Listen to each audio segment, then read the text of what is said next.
Lands and Natural Resources has underscored the fact that legal and regulatory reform is at the heart of what we are doing in order to change the narrative about illegal mining. So one of the things we have done is to review the Minerals and Mining Act. And I have advised the Minister for Lands and Natural Resources that the current state of the law is such that licenses and leases can be granted over the whole territory of the Republic of Ghana. That includes forests, that includes the territorial waters and the exclusive economic zone. So the first thing to do is for us to streamline the Minerals and Mining Act. And for instance, in respect of mining in forest reserves, we will put a provision in the statute, in the bill, when enacted, that will prohibit mining in forest reserves completely. And I have told the minister that one of the things we can do is to identify all the forest reserves and put them in a schedule attached to the bill and make it categorically clear that no license for mining activity or lease for the conduct of mining can be granted in respect of all the forest reserves attached to the statute. Now that means that at any point in time that the law, the position has to change, they have to go back to Parliament and then review the law, which makes it politically more difficult. Also, we have prepared an instrument that is LI 2505 in my office, and that will be laid in Parliament on the 14th.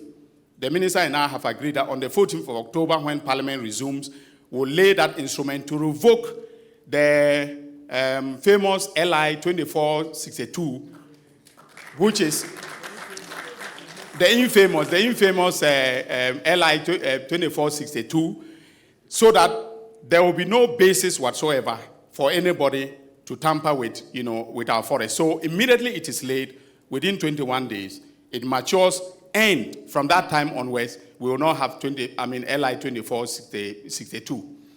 Now, in terms of prosecutions, the statistics that were given included 1,400 arrests.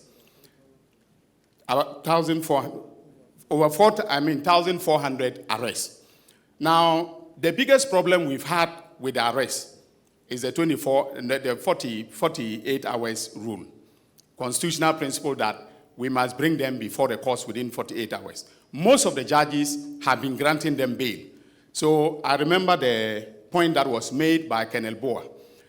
When we arrested 9 people in Kumasi, he called me and I told him that immediately place them before the court and then ask for them to be detained so that we do our investigation. When they appeared before the court, Your Excellency, they were granted bail. Okay? Then they went back. He was very good in monitoring them. They went back into the forest. So I told him that even despite the fact that they've been granted bail, because they have gone back into the forest, they've committed a new offense. I asked him to arrest them, but to bring them to Accra, instead of placing them before a court in Kumasi. And I'm dealing with them now. They are in detention. We will not release them. We will make sure that even if the High Court says we should grant them bail, we'll go to Court of Appeal and go to the Supreme Court to ensure that we hold them until the dockets are prepared and then we send them to court. Currently, we have initiated prosecutions in 65 dockets. And Mr. President, there's a difference. When we say 65 dockets, it is not 65 individual persons who are being prosecuted. Some of them are more than 10. In fact, there is one case in the Western North. There are 28 minors that are involved in that prosecution. So the 65 dockets, by my calculation, contains about 600 persons that are illegal minors that are being prosecuted. And I'm happy to announce that in 2002, the police conducted very diligent investigations in respect of Akonta mining. But the docket was hidden until we came to power. In fact, when we came to power and I started the investigation with the the Lands and Natural Resources Minister and the Forestry Commission, we were finding it difficult to get information. Subsequently, the police themselves owned up and presented the docket to my office 2 months ago. So as we speak, The charges against Chairman Wontumi, Akonta Mining, and 5 others have been signed as I speak.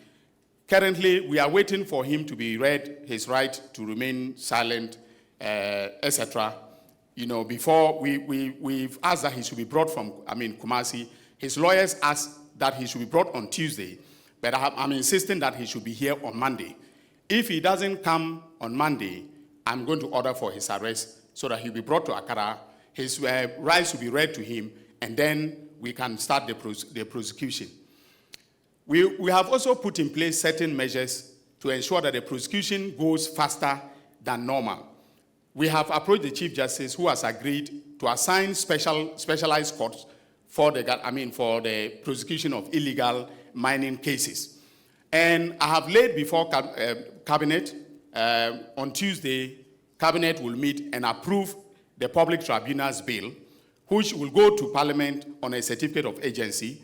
And if by December the tribunals are in place, most of the circuit tribunals will be given exclusive jurisdiction to deal with mining cases. And we will appoint the chairman and panel members of the tribunals, give them timelines beyond which they should not carry a case. So, for instance, we will insist that every mining case should end within 6 months. If there are reasons for you to appeal, that is fine. But the tribunal must deliver its verdict within 6 months. Currently, we don't have those statutory timelines in CI 47, that is the High Court Civil Procedure Rules. So I want Parliament to help me to put those timelines in the tribunal's bill so that the tribunals will do the cases very fast. So, Mr. President, this is where we are in terms of the legal steps. And as I said, law enforcement, regulatory reform is at the heart of what we are doing. And we will not spare any person, in terms of the accountability for their destruction of the environment. Established by your government to ensure that there is a unified approach to the fight against illegal mining. And therefore, NIMOS is leading the charge to effect the arrest and send them for prosecution. We also ensure that environmental laws are strictly adhered to at NIMOS. Of course, the local authorities, especially the chiefs, are part of this fight and therefore collaborate very well with them and all state institutions. So NIMOS, in brief, is a coordinated approach, well integrated with all institutions and organizations and individuals who are involved in the fight, so that we have a unified approach to the fight against illegal mining. Who is in NIMOS? As I said, it is an all-encompassing and integrated are good at doing, clearing the illegal miners from the space. This is enforced with technology, the use of drones and surveillance.